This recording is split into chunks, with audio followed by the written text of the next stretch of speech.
you. Welcome to the Quality of Life and Infrastructure Committee. It's January 30th, and we'll call the meeting to order. I'm Council Member Risberger. I'm here. Council Member Carson. Here. Council Member Davies. Here. Council Member Harrington. Here. Okay. Did anybody have any questions on the minutes from the last meeting at all? Okay. We're good? Okay.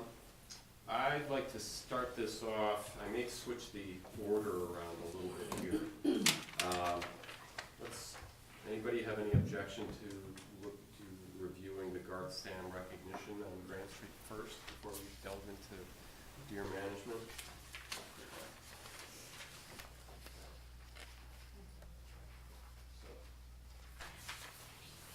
Was this sent out to us, Greg? And I missed it. Did you? It was, okay. All right. Somehow I missed it. All right, so the thought was, do we have anybody here regarding that? Yes, we do, okay.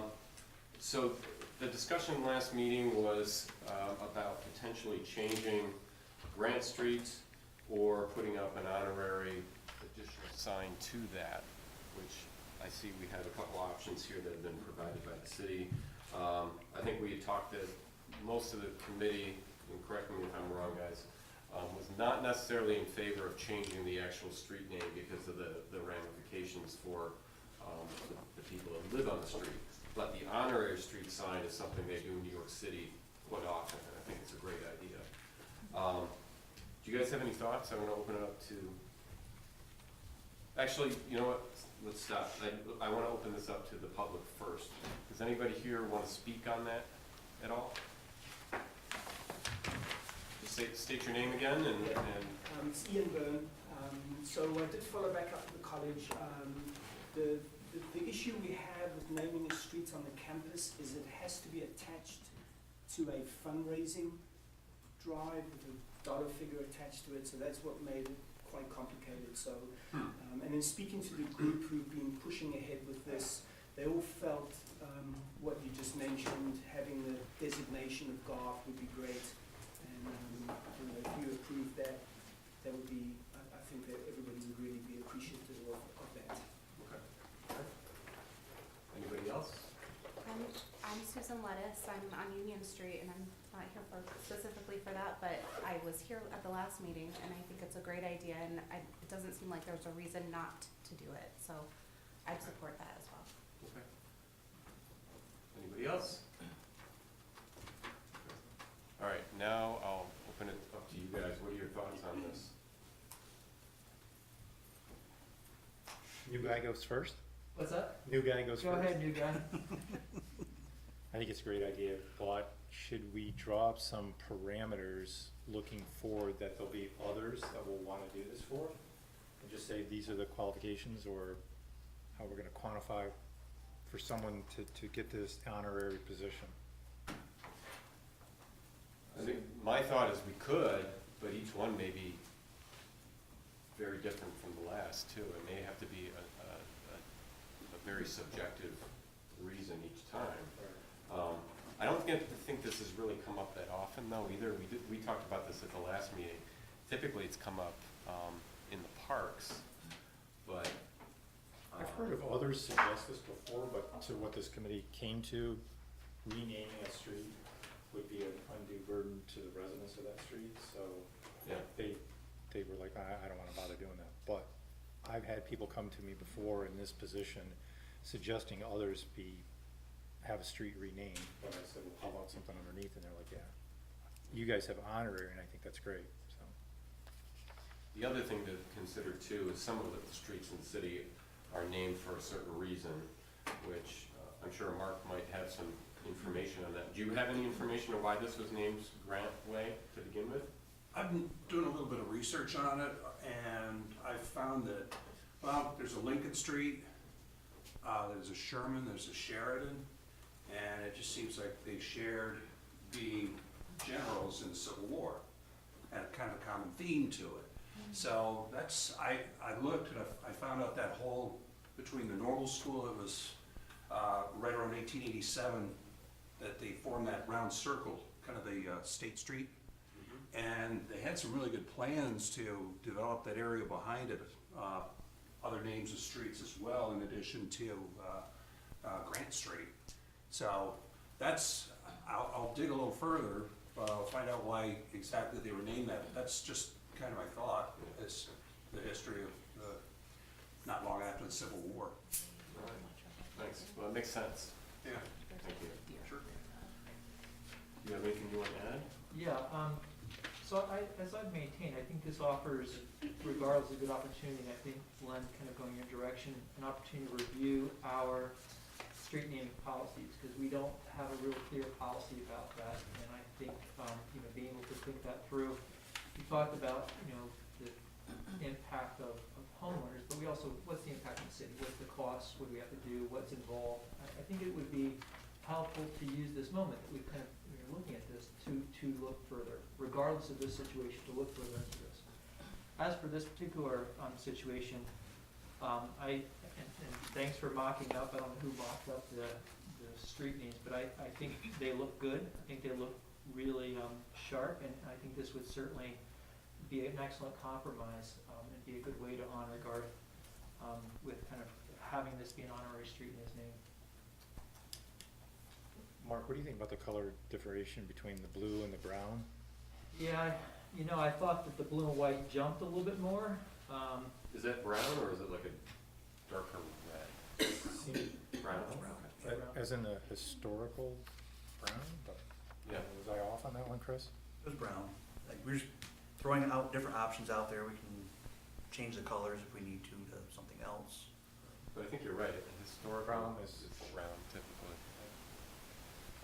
I was with Mark, not only graphically does the blue and the white pop, but it would stay away from any historical markers.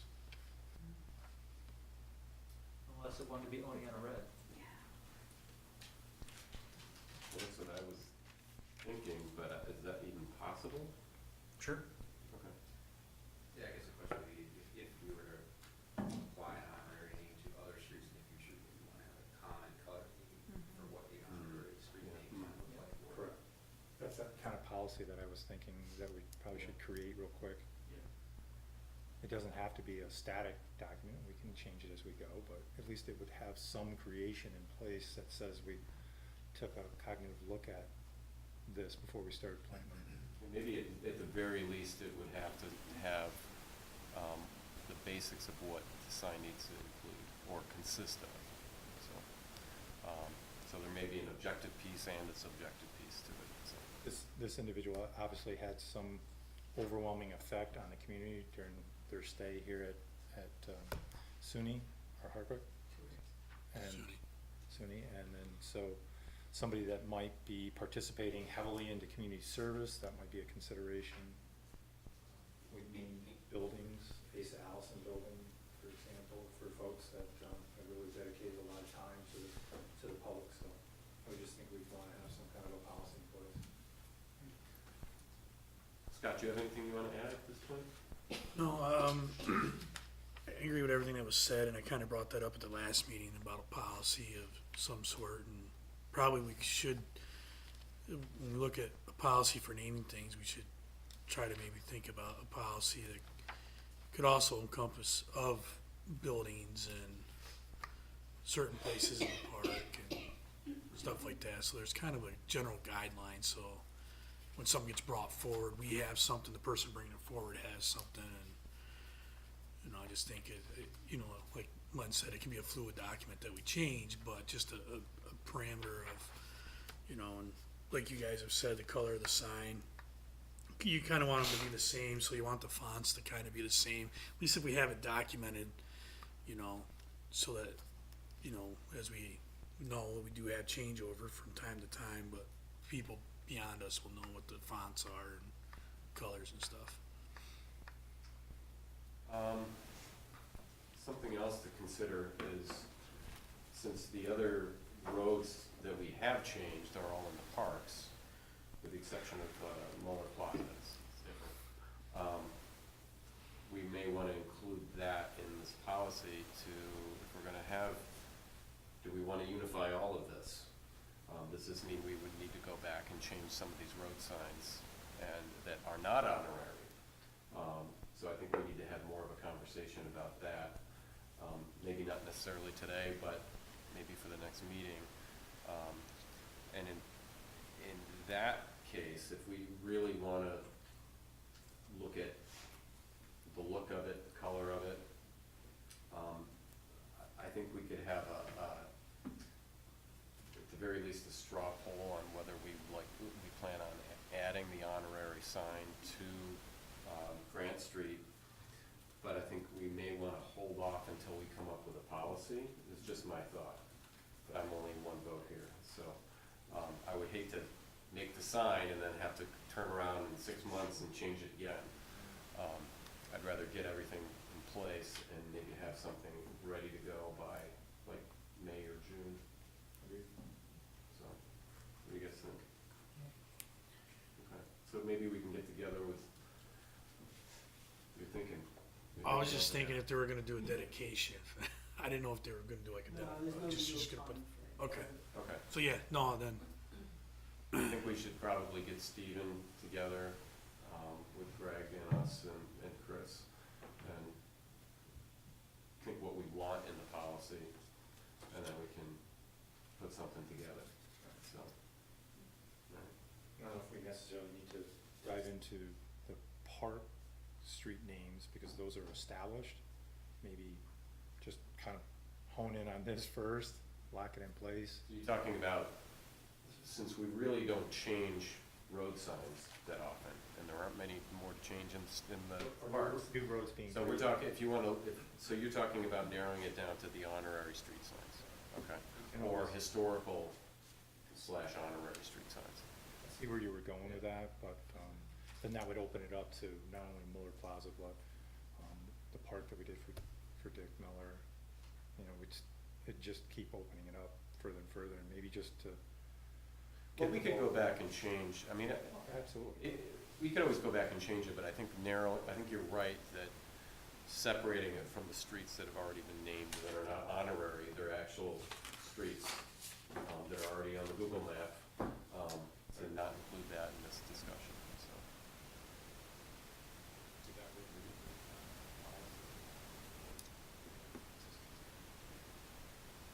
I think it'll also give a little bit more character to some of the things that we haven't known yet. So, a good thing. I just don't want our committee to be inundated with folks suggesting that they want XYZ person because of their reasoning. No, that's gonna be. I think it's a great idea, but I just kind of foresee that there's gonna be quite a few folks, once this goes public, that they're gonna wanna bring up their favorite person, so. And that's where I agree, if we create policy and the process, then we have established. And I would say, let's look at honorary first, and then maybe at some point further down the road, you know, look at roads. Just if that comes up again, we should have a policy there. I feel like it's an important time to be able to think about that, so. I'm hopeful that we have new city streets created, but I don't know if that's happening in the next year. Well, there's also been, you know, they renamed some roads, 30, 40 years ago, so I mean, I think if that comes up again, we would have a policy in place to address that. Again, not an immediate concern right now, the honorary is immediate concern. Okay. What are our thoughts on making this, adding an honorary sign to this street in the meantime? You okay with it? Okay. How about you? Yep. All right. Well, you got at least 4 votes when it's eventually done. I'm assuming this is not gonna go on council agenda until we get the policy first, and then we can add the street change, the honorary change afterward. Right. Right. Yeah, I think we mentioned that last time. I'd say be prepared for the donation to actually pay for the cost of it too. It's okay. So, okay. Thanks so much. All right, thank you. Okay, Deer Management Task Force. So, let me open it up to the floor first. Does the task force have anything that they want to discuss, or are you here only for our questions today? I think we're basically here for your questions. All right. So did everybody get a chance to read through the report? Did you get the report, Len? I honestly skimmed it.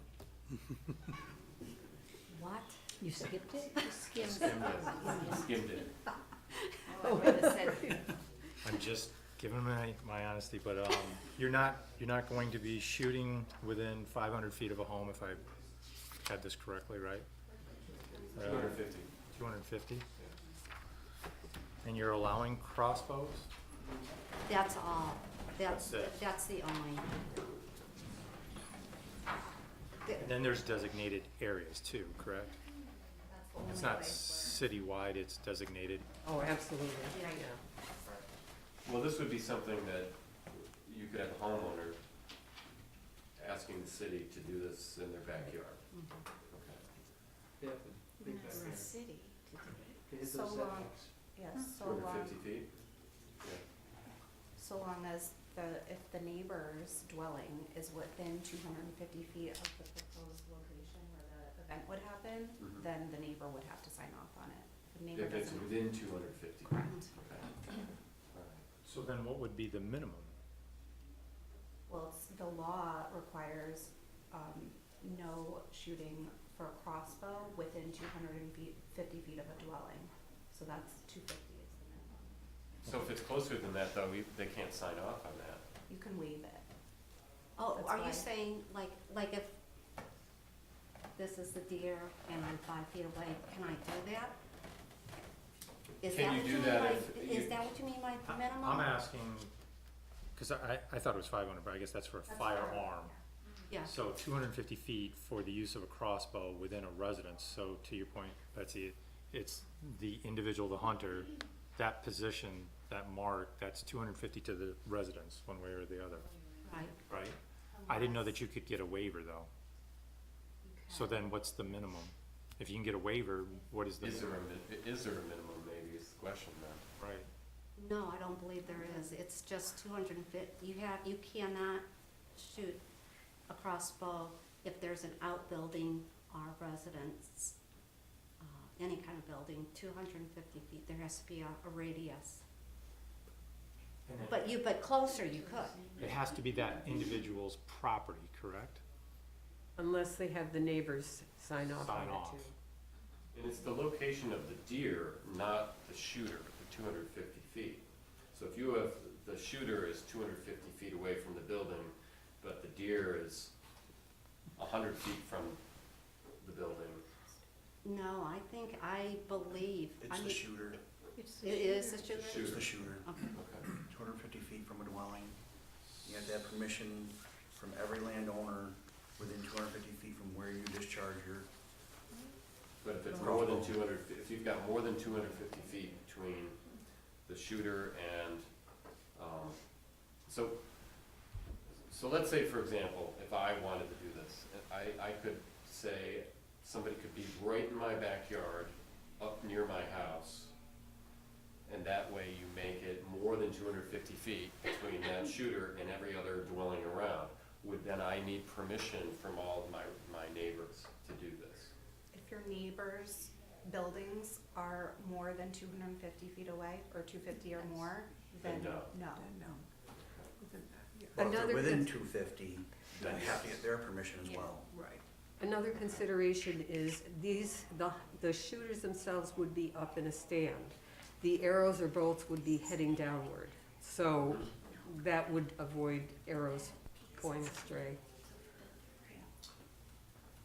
What about if it's, and this is opening up lots of questions I had that I didn't think I had. I don't know about you. Like I said, I just skimmed. I read it thoroughly today, again. Yes. Well, I read it before, but what I noticed with what you sent out again is it answered a lot of my questions, but now I have more questions.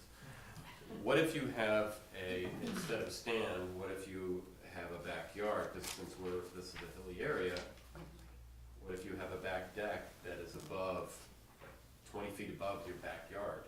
Can you have somebody sit on your back deck and do this without a tree stand? And that piece isn't new. That that regulation of the 250, that's a DEC Okay. and a city. But So the- we're not proposing any, in that, just that piece, we're not proposing anything that isn't already. in Yeah, but it's not the place. distance that I'm talking about, Wendy. In this case, it would be the tree stand where you've got to shoot down. As long as you're shooting down at the deer, whether it's from a tree stand or an upper deck, Yeah. it's The okay. point- The whole, The tree stand is not essential. Okay. They can also use blinds that are on the ground. Okay, okay, The point is to have a very, very safe and controlled right. shot, so that's the point. And I should have mentioned also that if you're shooting into a hill, then in effect, that takes care of the safety issue also, so you don't have to be up in a stand or deck or whatever. Okay. Gotcha. As many questions as you have, we've had yeah. lots sure. too. I'm sure. Go ahead, Matt. So on page 1 of your document, it says that in the first year of this program, we anticipate using properties owned by the city of Oneonta. And so I highlight that to you because near my home is a parcel that's 2 acres in size that's owned by the city of Oneonta. So given your scenario that you were just giving, either looking up or looking down, is there somewhere within this document where you're mandating that the hunter is elevated? So then to Dave's point, you could have the scenario that the individual is on the top portion, say that 2 acre parcel that I'm referring to, shooting down. I don't think that would happen, the way, I mean, we looked at, there's a lot of things, that The participants themselves will be making some of those decisions. The whole point is to make it as safe and efficient as possible. So I don't imagine anybody would propose setting up a shot where, you know, a bolt could, you know, go down and, you know, somewhere where they're not anticipating. I think the point is for the participants to completely know where the bolt is gonna go, and they're gonna be like 10 or 15 feet away from what they're shooting at. And the locations will all be approved by the coordinator, so it will be checked carefully to make sure that, and, you know, where the locations are, that is the set location. It's not 50 feet away or whatever. Who's the coordinator? We don't know yet, that's, you know, we've looked for ideas, but we felt that that's not our decision to make. We have a lot of volunteers who want to participate, and I think just through further conversations and discussion, someone might emerge. Other municipalities have a volunteer coordinator sort of head up the whole thing. And our city attorney has gone over this document and is good with it? I don't think you guys have presented it to the city attorney. I think that's I'm the just case where wondering- we have to discuss it and then consult with David about any changes. This is a new type of liability? Well, I think what I foresee with the different groups that you have, because it's, I'm not sure what page it was on, we had the, was it, I know what it was, definitions, give me a second.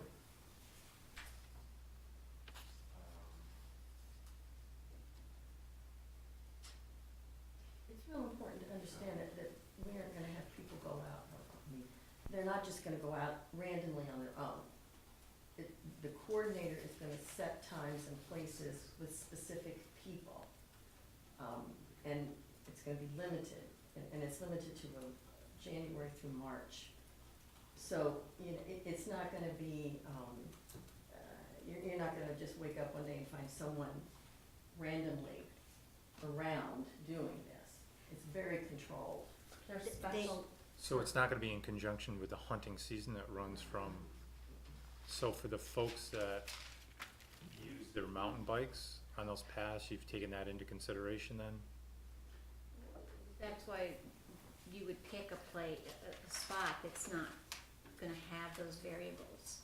You really have, the coordinator has to really look at which parcels of land are the safest, and where are you gonna start And with that?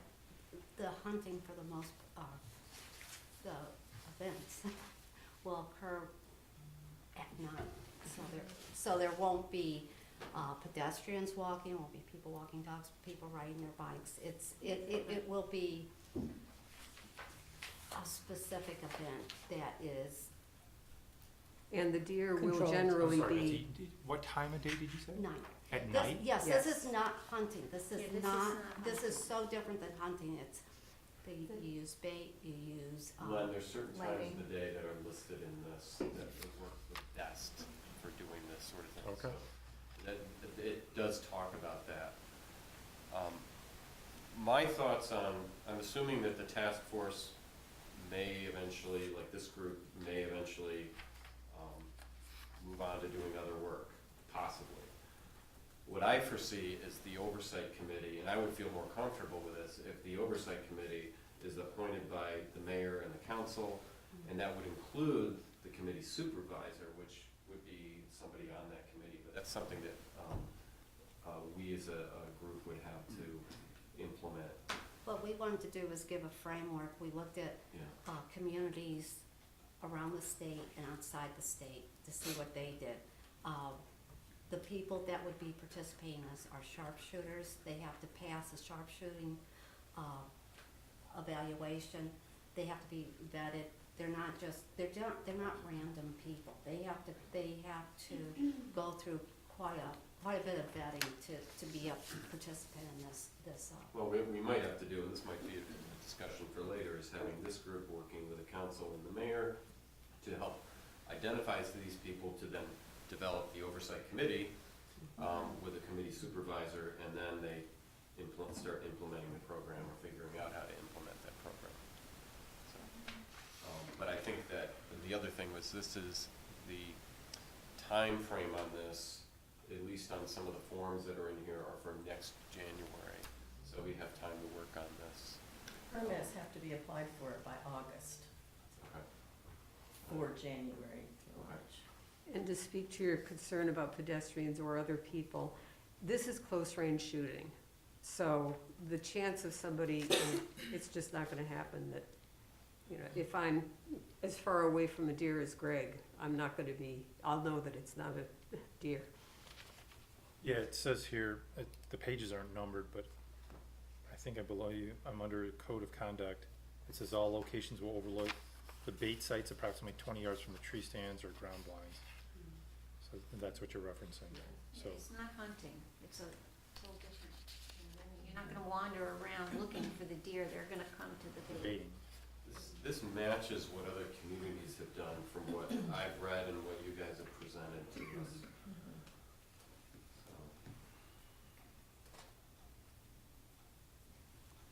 You have any questions?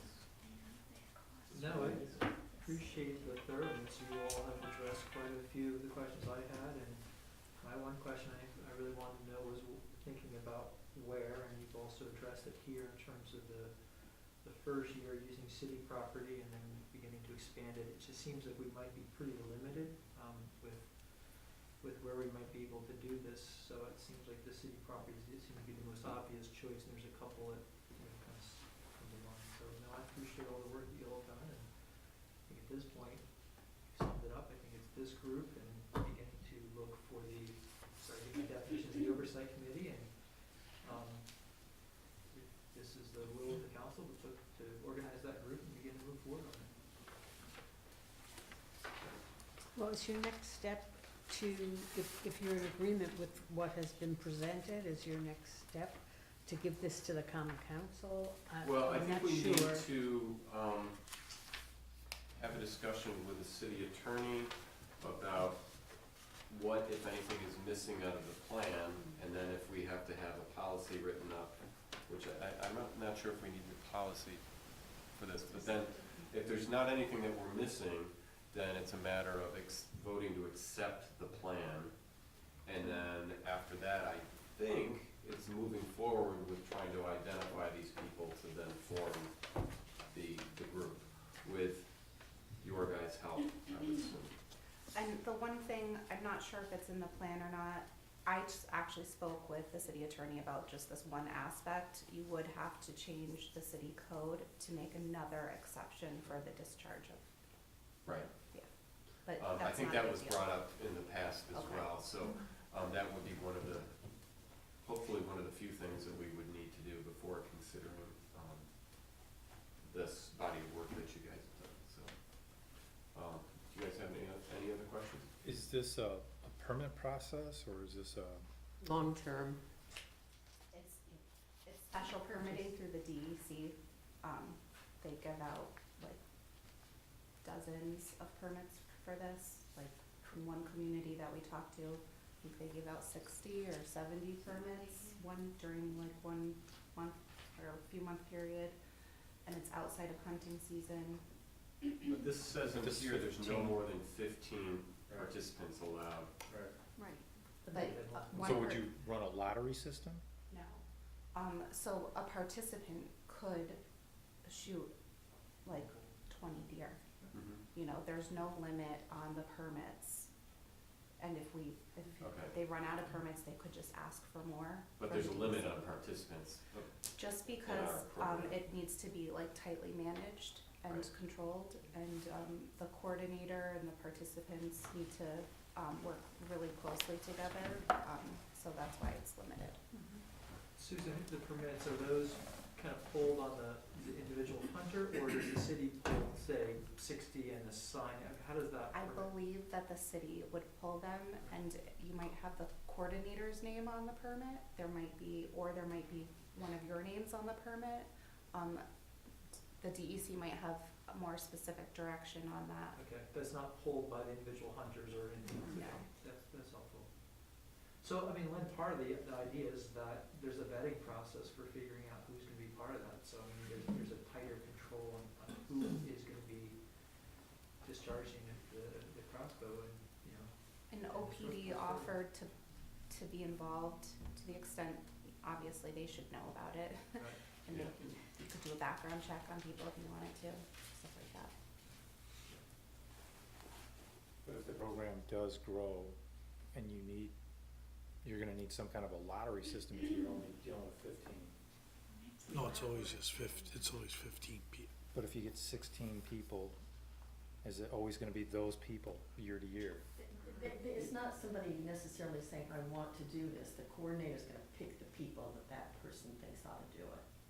It's not, You don't want just someone with a hunting license. And they're not getting paid to do it.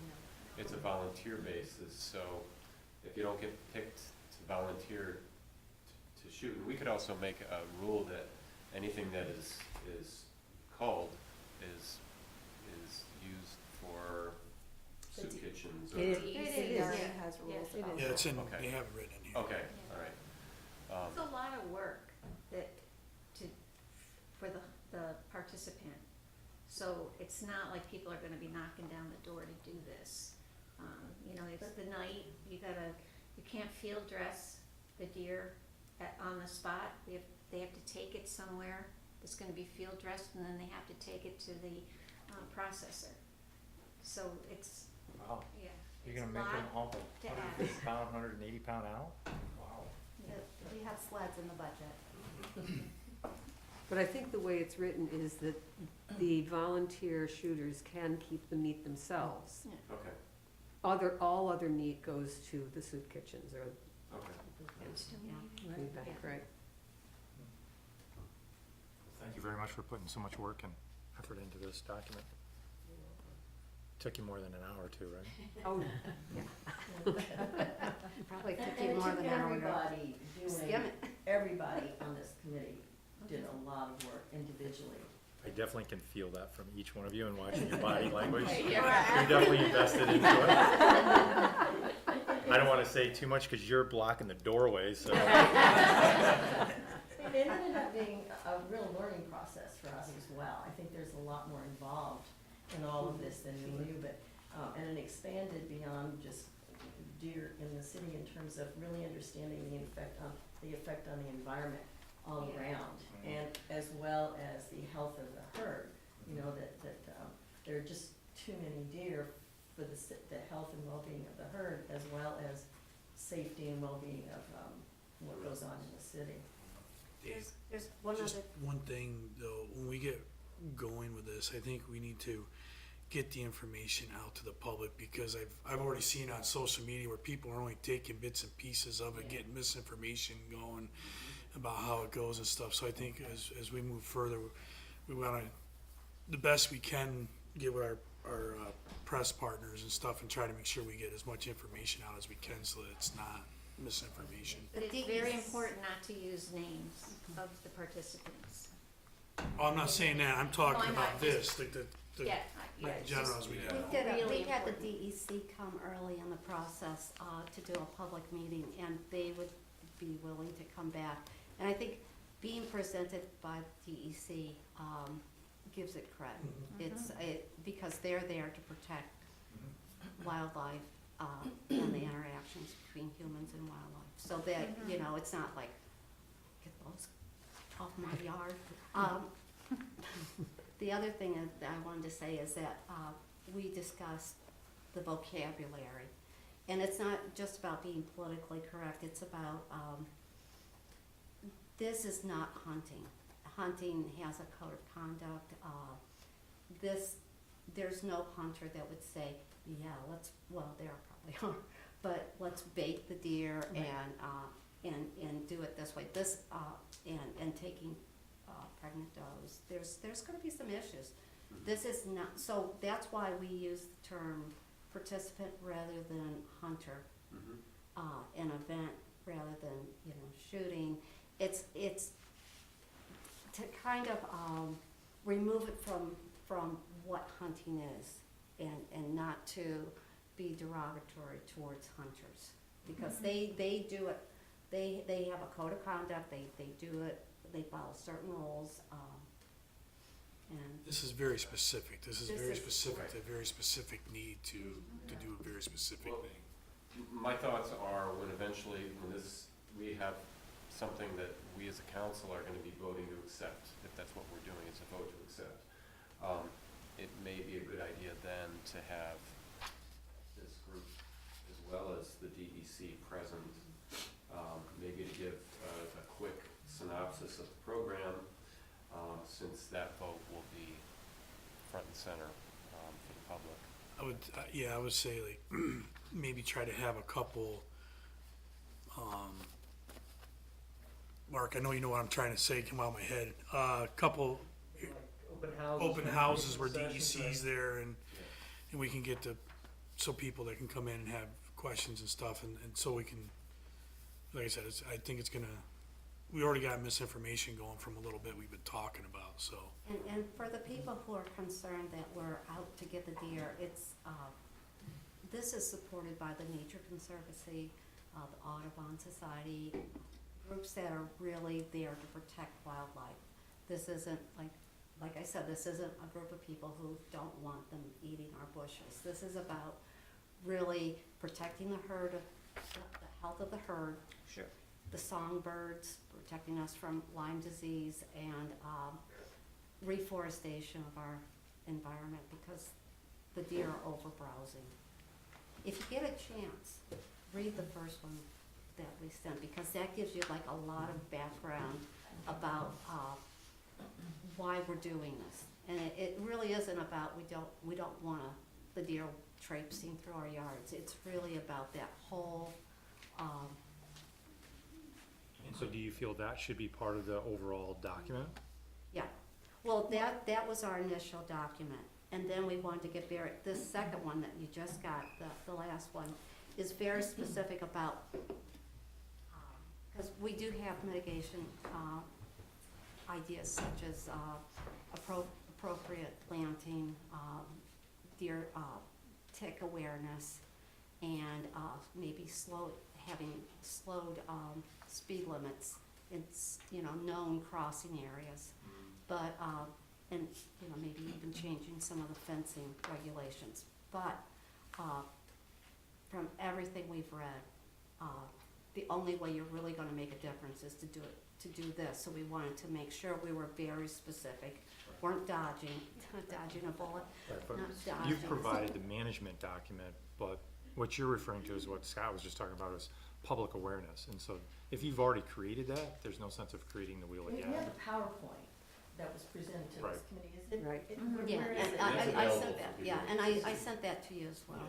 And we No, also. I have it, but I'm just thinking of our website, our city website, that should be part of the public, It's on the committee it's on the all for Omeonta, is that what it's called? Yeah, It's on there. There's a bunch of documents there.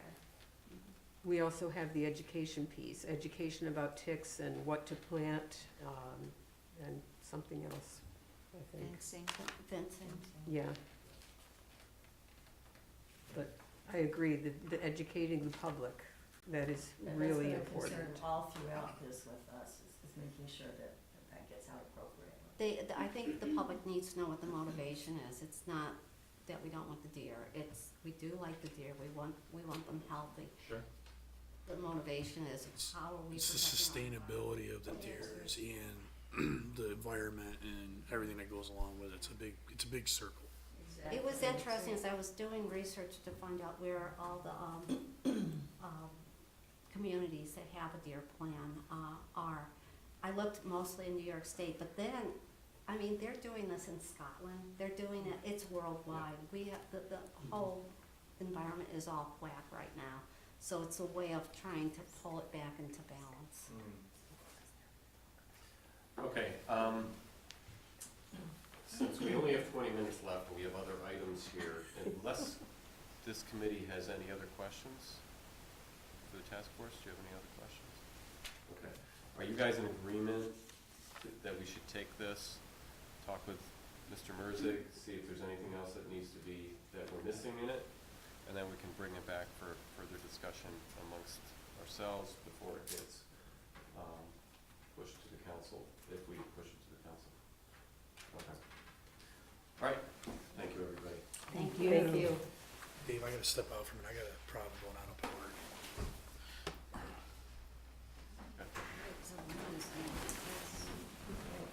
Great work.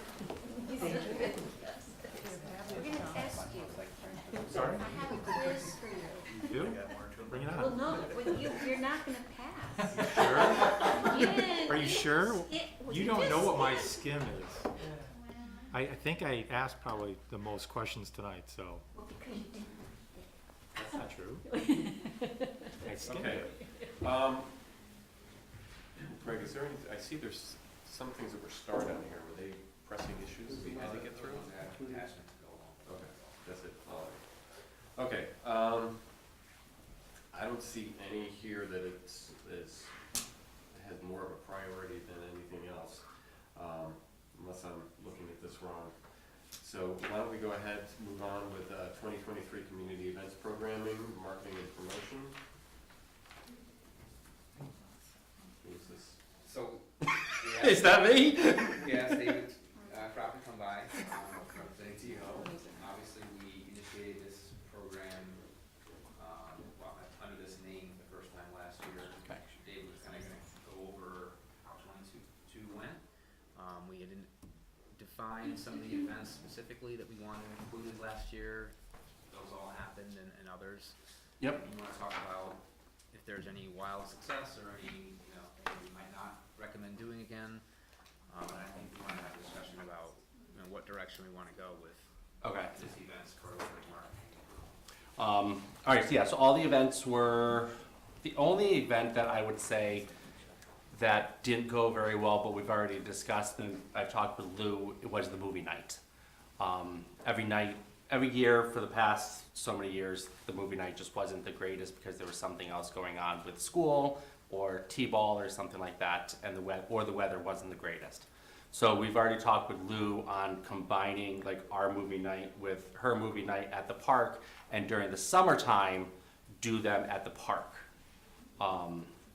This way kids aren't in school, so we don't have to worry about that going on. Because ultimately you really can't start the movie until 8:30, 9 o'clock when it gets dark out. So if it's a school night, that eliminates a lot of kids, stuff like that. That would be the only recommendation that we would say as far as things different on our end. All the other events were well attended and went over really well.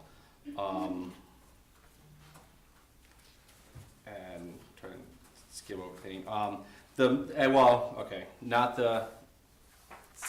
all the street closures. The Saturday street closures were beneficial to the downtown merchants, which I believe I sent all you guys the surveys that the merchants, the ones that did fill out. A lot of them were people losing money and things like that. So that was one of the recommendations, that if the Saturday street closures were actually beneficial or not to the downtown businesses. David, what's your minimum on that? Minimum, Of merchants that don't participate or advertise, because what you're referring to is on page 4. as far as like who filled out the survey?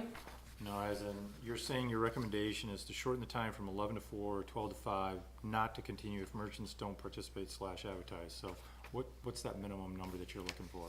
So we actually did shorten the time last year. So that was probably one of the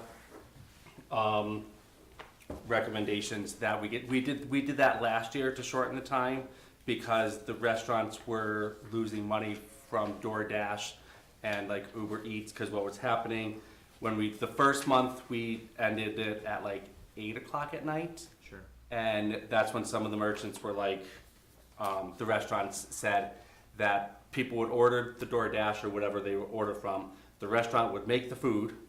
The person would show up, see the street closed, and said, I'm not picking it up. They would cancel the order. So the restaurant was out the money that they made the stuff and out from not getting paid. So they were almost out double. Sure. So as soon as we found that out, we did shorten the time frame to 4 o'clock. Because that's what a lot of them had said at the time would be beneficial to end at that time, so they could still do their dinner rush through the DoorDash. But given that we have, say, 30 merchants, how many do we have that we're affecting by this? I'm not 100% sure on that without. I'm just trying to ask you what the number is to quantify not to continue if merchants don't participate or advertise. Meaning, if you only get 3 or 4 not participating, does that mean you're not gonna do this anymore? Or does it mean you gotta get 15 not participating? I'm just trying to understand where you were going with that. We're going by the surveys that the downtown merchants were giving us, and average, so, and I can pull some of them up. So like the survey from 514, 8 people filled it out of all of them that are downtown. Okay. And so Green, I don't know if I can say names or not, but there's a 2-star, 3-star, 3-star, 2-star, then there's a 5-star, 3-star, 1-star, and then another 5-star. Then 7 out of 611. There's 5, so the 5-star was just overall beneficial to your business. And there's other questions too, as far as like they can add to it. But there's a 5-star, 2-star, 2-star, 4-star, 1-star, and they do put comments in on why they feel it's a 1-star versus a 5-star. Can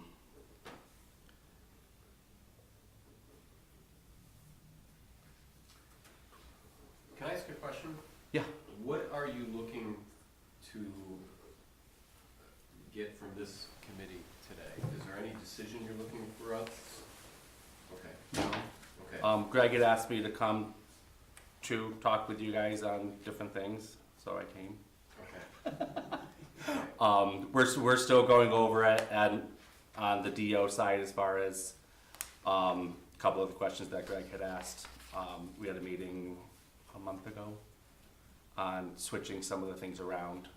So we're still trying to figure out how we can do some of the requests that Greg had asked from DO. Okay, so this was just giving us information in case we had any questions, but there's nothing that you need from us at this point. You're still working. I don't with think Greg so. to make changes. Do you guys need anything from me? You guys have any further questions? But along those lines, on page 8, they talk about moving the tournament, the basketball tournament at Cameron? Yes. Yeah, Cam Hayes. So this is a local young man. He's worked very hard to get this tournament up and running. I just don't want to discourage that type of thought process for any of our young people that we just take this, and if this has a negative effect on his tournament, I'm concerned about that. Right. And that was, the recommendation because, what month was that? That was the 8/13, I believe? It was in July.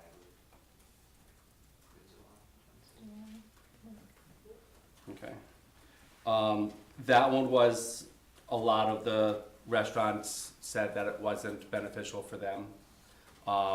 We had, 12 vendors. That was also down there like normal, and most, the vendors, didn't sell a single thing. And some of the restaurants lost a lot of money that month, according to what they said. Out of the 8 that did the survey.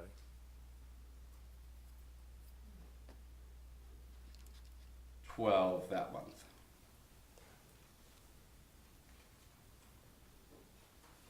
12 that month filled it out. I would just ask that your board or your committee that makes these decisions, just take that into consideration, that we have a young man that's worked very hard getting this tournament up and running, and that we recognize those hard efforts, and that if it's just a similar location, just maybe around the block, and I don't know if there's just a different concept, or I just don't want him being eliminated.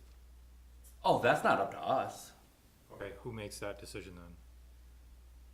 You guys. As far as permit. We were just asked to help, Okay. help him with apologize, things Dave. that he, I thought you that guys he were wanted making help this. with. No, and he handled a lot of the stuff. We helped some of the background stuff with him. Okay, So so but you're no, walking that's alongside him then, that's good. tried to. Except, Um, with an event that's already occurred, when it's the second time, that event doesn't necessarily come to the council for approval for the permit, but would that include an event that closes the Main Street down? If it's substantially the same event, I have the authority to approve it. Right. That said, there's some discretion applied that, hey, this has been a topic of conversation, I wouldn't solely make the decision. And we're coming at this as based on what the downtown businesses are saying. As far as the event as a whole, there was a lot of people here. The basketball tournament itself was really good. Beneficial to being on Main Street for the downtown businesses. I don't feel so much. But as a whole for a basketball tournament, it was, everyone that came for the basketball tournament they had a good time. And the same thing happens every time when I go to a vendor event that includes sports that people are playing. They don't carry money with them if they're playing basketball or they're carrying any sports. So they don't have any money to spend in the places. Well, maybe that's something that could be taken into account beforehand with the fee for entering into the competition, and then that money that's included in that way would pay for food ahead of time, so then the food is brought out, and so it looks like the food's free, but it's really included with their entry fee. And that would be something Ken would have to work out with the Exactly. The We would have restaurants. to talk with the restaurants, but that might help some of these restaurants, because I think we all know that, we're here to help protect our restaurants. But sometimes certain events that we provide here or allow to happen here they kind of feed into that thought process after the event of, hey, you know what, this is really cool. Oneonta has some other cool things there too. Maybe I wanna go to Oneonta a little bit more.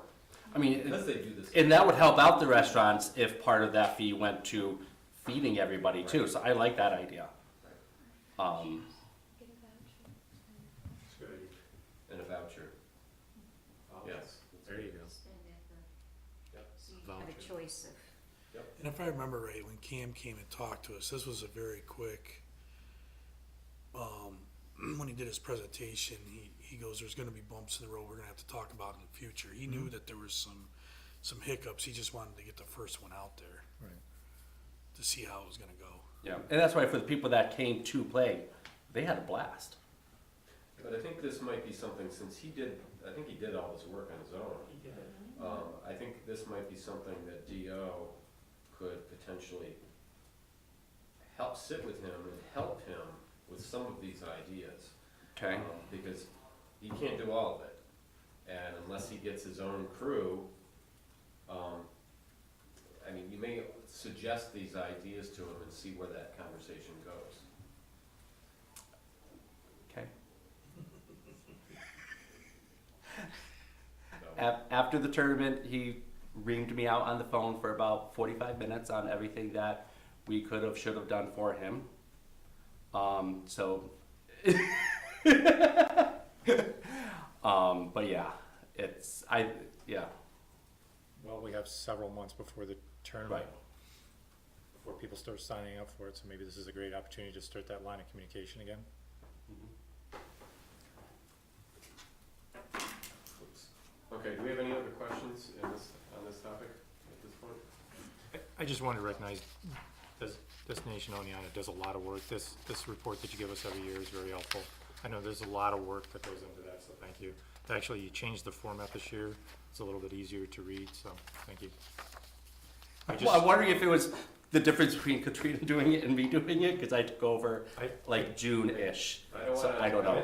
I'm gonna have to stop this conversation because we still have 3 other items and we have 4 minutes. I think we need to skip over park service fees for today and table 5K race courses today. Lou, I'm very sorry you sat here for an hour and we haven't No, I gotten learned a lot to about the deer lower park. management, so that's fine. I may volunteer, I don't know. Just before you wrap up, do you wanna maybe consider moving, expanding this meeting a little bit? Is that something that, you may wanna get a sense of the? Well, until March happens, I can't get here any earlier than 5 o'clock. I don't know what anybody else can do. We could talk about it in, sorry to interject, but in context of like potentially rescheduling finance as well. Yeah. So, Yeah. they don't have to. Because this isn't the first time this has been happening for the last 6 months probably. Maybe we should find a room on the back end. With the Wilbur Park Master Plan, is there anything that is pressing at this point that we need to talk like now, or can it wait till next month? Sure, I can wait till next month. Sure. Okay. All right, So we're gonna table D, E, and F, Dave? we're gonna have to table D, E, and F. I would say reread your master plan that was sent. This is the first I'd seen this. I hadn't received this with the packet. I don't know why you didn't get it, it was all part of it, so. Yeah, I went back to the original email. It wasn't tied to the master plan at all for some reason. But I got that. Well, I may have just sent it to the, as an attachment to the commission. It may not have gotten added into the master plan. I don't Yeah. know about that, but I thought I had. But this makes everything else easier to read, so thank you. Okay, does anybody have anything else? Just for your consideration, Dave, when we do the charter review committee on the 3rd Thursday, we start at 6, but we could always bump that because we're pretty close to always staying at an hour. Okay. We strive to get right out at the hour mark. So, And community wellness is always on Mondays, and if we flip-flop even, I don't know if it's available for everybody, but we don't have anything behind it, so. And what time's that, sir? 5:30. You have cards in there behind you. At 7, right? Yeah, so. So it gives you an hour and a half. All right. Community what? Community wellness, 5:30s. Well, we're talking about this, what happens after this is finance, so. All right, let's close this meeting. Thanks, everybody. Yeah, it's.